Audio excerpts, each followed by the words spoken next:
اللہ تعالیٰ نے عورت کے سینے میں دو دل کیوں رکھے؟ ناظرین، قرآن مجید فرقان حمید سورہ احزاب میں اللہ تعالیٰ کا ارشاد ہے، جس کا ترجمہ یہ ہے کہ اللہ تعالیٰ نے کسی شخص کے سینے میں دو دل نہیں بنائے۔ خواتین و حضرات، اگر اس آیت کریمہ پر غور کریں تو اس میں لفظ رجل کا استعمال کیا گیا ہے، جس کا مطلب ہے آدمی، یعنی حکم صرف مردوں کے لیے خاص کر دیا گیا، جبکہ خواتین اس حکم سے مستثنی ہیں، خارج ہیں۔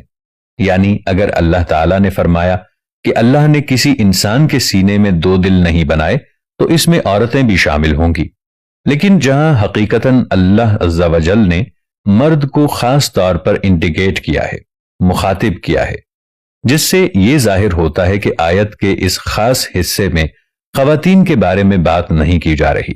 لیکن سوال یہ پیدا ہوتا ہے کہ خواتین کو اس حکم سے کیوں خارج کیا گیا ہے؟ تو دوستو، اس کا جواب جاننے کے لیے ایک واقعے پر نظر ڈالتے ہیں جو امریکہ میں وقوع پذیر ہوا۔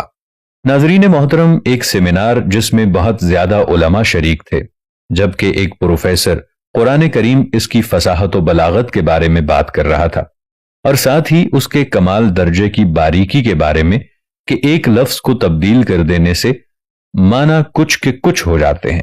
اس پر وہ ڈیٹیل ڈسکشن کر رہے تھے اور اس کی مثالیں یعنی ایگزامپلز بھی دے رہے تھے کہ اچانک ایک سیکولر ذہن کا سٹوڈنٹ اٹھ کر کھڑا ہوتا ہے اور کہتا ہے کہ میں اس بات پر یقین نہیں رکھتا، کیونکہ قرآن میں ایسے الفاظ بھی موجود ہیں جو آپ کے موقف کی نفی کرتے ہیں، اور اس کی دلیل سورۃ الاحزاب کی یہ آیت ہے جس میں آپ کے خدا نے فرمایا کہ کسی آدمی کے سینے میں اللہ تعالیٰ نے دو دل نہیں رکھے۔ اب غور کیجئے ناظرین کہ اس آیت پر کہ آپ کے خدا نے یہاں صرف آدمی کا ذکر ہی کیوں کیا ہے؟ یہ کیوں نہیں کہا کہ کسی بشر کو ہم نے دو دل نہیں دیے؟ اور کیوں یہ نہیں بتایا کہ سب انسان، مرد ہو یا عورتیں، ایک ہی دل رکھتے ہیں؟ کہ دوستو، یہ سوال سنتے ہی حال میں خاموشی چھا جاتی ہے اور سب کی نظریں پروفیسر کی طرف اٹھ جاتی ہیں کہ وہ اس کا معقول جواب کیا دیتے ہیں۔ ویسے تو طالب علم کا سوال بظاہر صحیح تھا کہ مرد ہو یا عورت، دل سب کے سینے میں ایک ہی ہے، پھر اللہ تعالیٰ نے مرد کا ذکر کیوں کیا ہے؟ جبکہ ادھر پروفیسر اپنے ذہن پر زور ڈالتا ہے، اس کا کیا معقول جواب دیا جائے؟ کیونکہ اگر جواب نہ دیا جائے تو طالب علموں پر برا امپیکٹ بھی پڑ سکتا ہے، لہٰذا ذہن پر زور ڈالنے کی مکمل کوشش کامیاب ہو جاتی ہے، اور آخر کار پروفیسر کا جواب ان کو مل جاتا ہے، جو کہ قرآن پاک کے شاندار علمی اعجاز کو ظاہر کرتا ہے، جس تک پہنچنا قرآن کریم پر غور و فکر کے بنا ناممکن تھا۔ لہٰذا پروفیسر طالب علم سے کہتا ہے کہ ہاں، آدمی ہے جس کے سینے میں دو دل ہونا ناممکن ہے، لیکن عورت کے سینے میں دو دل ہو سکتے ہیں۔ جب عورت پریگننٹ ہوتی ہے، حاملہ ہوتی ہے، تو اس کے سینے میں دو دل ہوتے ہیں، ایک اس کا اور ایک اس کے بچے کا، کیونکہ رحم مادر میں موجود بچہ گویا کمہار کی چاک پر بھرا ہوا مٹی کا لوتھڑا ہوتا ہے۔ ماں بظاہر ایک انسان ہوتے ہوئے بھی دو انسان ہیں، اس میں ایک کی بجائے دو دل دھڑکتے ہیں، اس میں دو وجود پلتے ہیں اور دو روحیں اپنی غذا پاتی ہیں۔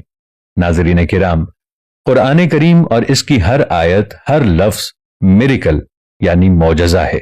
اللہ تعالیٰ نے ہر آیت کے ایک ایک لفظ کو حکمت ربانی کے ساتھ کنیکٹ کر دیا ہے، اور اگر ایک لفظ کو دوسرے لفظ کے ساتھ بدل دیا جائے تو معنی بھی غلط ہو جاتے ہیں۔